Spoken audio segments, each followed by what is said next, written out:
I'm in the Mohammadpur slum, and I'm with Nasima and Shauna. Shauna is the social worker for DCI here in Dhaka.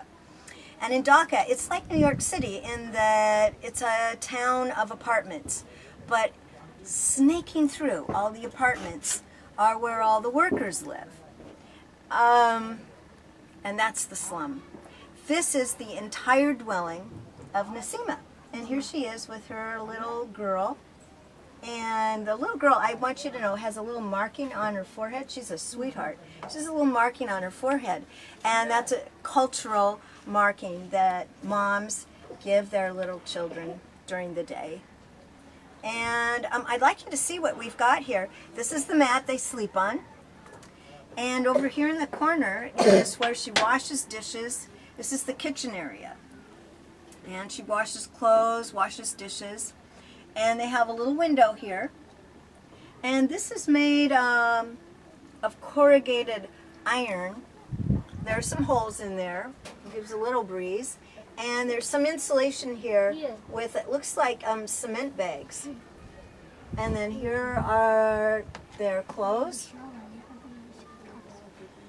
The situation here is very interesting, is that Nasima used to be a garment worker. She worked in a garment factory with her husband. And one day there was a conflict about the salary.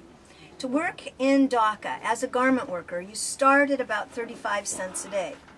And you work up to, I think maybe you could earn up $1 a day. But that does not pay for what you need in Dhaka to live in an apartment. So they're left to live like a squatter in a shack. This has got bamboo scaffolding here. And they pick up what they can, whether it's the cement bags or the iron, cast iron. They pick up what they can. The roof is often out of grass. This is really nice. And it's got a tarp over here. So this is wonderful. When it rains, this family will get a minimum of water in here. And then on top of this is the corrugated iron. And then on top of that, they've got bricks so that when the winds come, it's less likely that this will come off. Her husband used to work in the garment factory, and this is the story. They were part of the conflict, and the garment factory had the protesters put in jail. So Nasima was put in jail during this time, and she was able to get out, paying a fine. And since then, she can't work at the garment factory, and neither can her husband. So now her husband is a construction laborer. And as a construction laborer, that is just as hard as being a rickshaw driver. You work in extremely hot conditions. You carry bricks on the top of your head, and you go up high scaffolding to manually put the bricks up there for a bricklayer to paste together.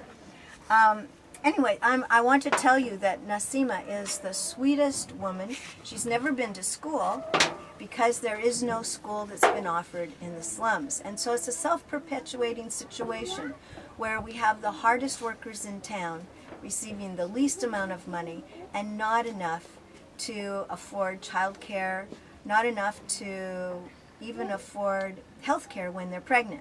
So, Shauna, as a DCI representative, has helped Nasima through her birth. She was able to get health care while she was pregnant, and Nasima and Shauna comes to check up on Nasima every week to make sure everything's going okay. And then she has a weekly mothers group where they talk about parenting skills and nutrition and how to take care of your children in the most healthful way as possible. And you can see this little sweetheart is not only healthy, but this the cutest little baby you're going to see.